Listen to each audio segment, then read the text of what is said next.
الله أكبر الله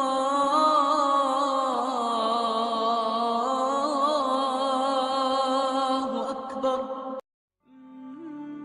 Imam Abu Hanifa rahimahullah, he was born in Kufa in the year 699, which is 76 years after Hijrah, the year 699.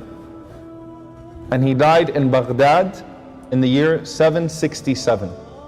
His name was An-Nu'man ibn Thabit. And his physical appearance is that he was very tall, very handsome. He had brown skin. He had the mark of sujood on his forehead, a very clear mark of sujood on his forehead. He had the mark of tears on his cheeks from the amount of crying that he used to do. And one thing about him, he wore the nicest of clothes. He was very well dressed. And subhanAllah, despite the marks of tears and the mark of sujood and so on and so forth, always smiling, always laughing, a very easygoing person. Imam Abu Hanifa rahimahullah ta'ala grew up helping his father in business. So he learned very early on how to make patterns, how to sew clothes together. So Abu Hanifa rahimahullah, his description as a merchant, by the way, and subhanAllah, this is just how smart he was. Alright? He was able to look at a piece of cloth and without really touching it, he could already tell you what its material was, whether it was good quality or not. He could guess the price by looking at it, and he could look at the cloth, he could properly choose them when he went to the marketplace and bought cloth, and then when he put it together, Imam Abu Hanifa rahimahullah was very skilled in making patterns and so on and so forth. So Imam Abu Hanifa rahimahullah was a skilled silk trader very, very early on with his father. Alright, he helped his father, and subhanAllah, the narrations actually, they say that he went with his father to business when he was 5 years old. Like, his father started bringing him along and he started learning the trade, he started teaching him when he was 5 years old. So Imam Abu Hanifa rahimahullah gained a reputation from speaking to people and so on and so forth, and that being a very bright and intelligent man, being someone that was good at debating the issues of the day. He was very much in tune with what was going on with the religion, with the politics. And by the way, politics was a hefty topic. It was a heavy topic in the suq, and they would also talk about religion. And so now you have the first influence in Imam Abu Hanifa's life outside of his parents. You have a man by the name of Amir ibn Sharahil al-Sha'bi. He was a popular imam. Why was he so popular? He was hilarious. Alright, he was really, really funny. He was really knowledgeable. He was a great scholar of fiqh, great scholar of hadith, very sharp man, very intelligent man, but he was really, really easygoing and funny and popular. SubhanAllah, he got along with everybody. So everyone, when they would say which imam, they would say Ash-Sha'bi, right? The one that everyone loves. SubhanAllah, which shows you again, the influence that's going to be in Abu Hanifa's life is going to be a very healthy influence. Imam Ash-Sha'bi is a man that would always joke around, even in his fatawa, even in the way that he responded to his questions. Someone asked him, there's a very famous question, someone asked him, what was the name of Shaitan's wife? What's Iblis's wife's name? What is it going to help you to know the name of Shaitan's wife? So Imam Ash-Sha'bi said, I don't know, he didn't invite me to the wedding. So Sha'bi rahimahullah is walking in the suq one day, he's walking in the marketplace, and he sees Imam Abu Hanifa. And Imam Abu Hanifa rahimahullah is not known to any circles of knowledge. He's never studied fiqh. He's just a really honest, good merchant, young man, 20, 21 years old. So, he's a really just handsome, bright young man. He sees him having conversations with the people in the suq. He sees him debating. And Imam Abu Hanifa rahimahullah says that one time I was walking in the suq and I saw a Sha'bi and he was sitting down and he called me, فَقَالَ لِي, and he said to me, إِلَى مَنْ تَخْتَلِفْ, who do you go to?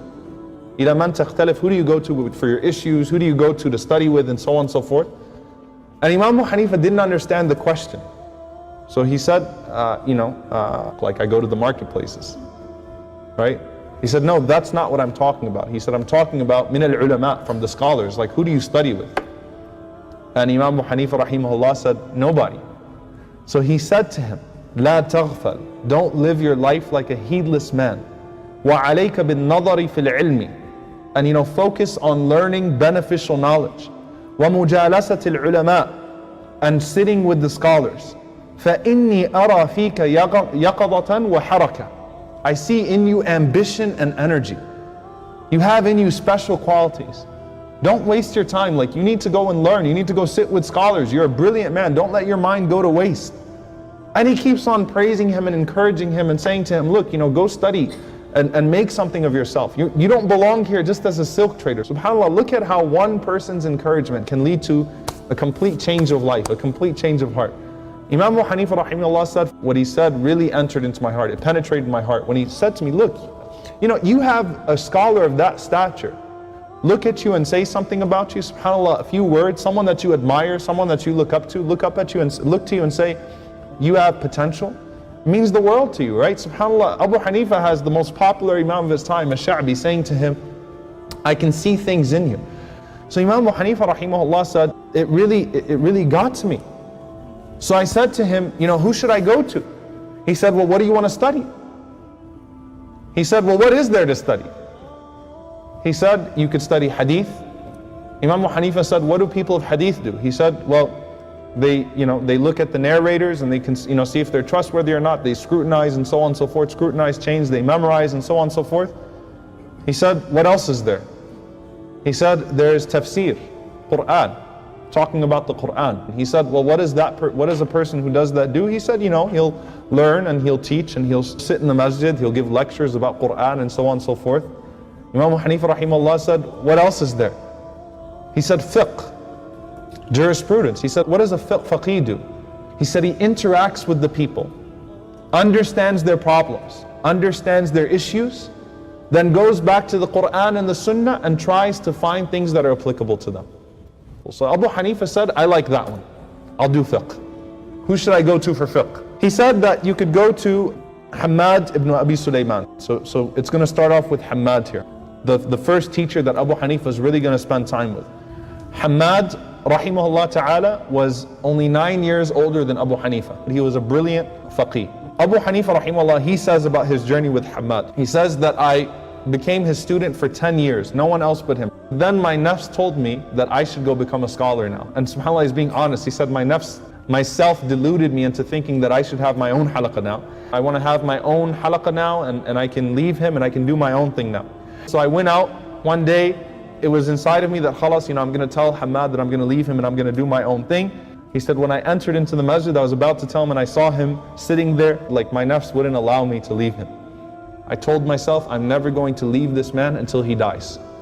And that's exactly what happened. Abu Hanifa stayed with Hammad until his death. He had one teacher for this entire time, Hammad ibn Abi Sulaiman. And subhanAllah, the description is that when Abu Hanifa first got to the halaqah, he sat in the back. I mean, this was his first exposure to knowledge at that level. So he goes and he sits in the back. He said then Hammad recognized that he was answering in a certain way, that he was really participating well. So Hammad told him, come sit in the front row. So he started to sit in the front row. Then, within just a matter of a few months, every time Hammad sat down, he told Abu Hanifa, come sit next to him, like he was his assistant. So Hammad knew how special the student of his was. Hammad passed away at the age of 49 years old, when Imam Abu Hanifa rahimahullah was 40 years old. And Imam Abu Hanifa rahimahullah automatically assumed Hammad's spot. It was natural that Imam Abu Hanifa, who's been sitting with him for all these years, next to him his secretary, that when Hammad passed away and he was the alim of Kufa, the scholar of Kufa, it was just natural that Imam Abu Hanifa moved into his spot, and it was with absolutely no objection. So none of the other students of Hammad thought that they were on the level of Abu Hanifa.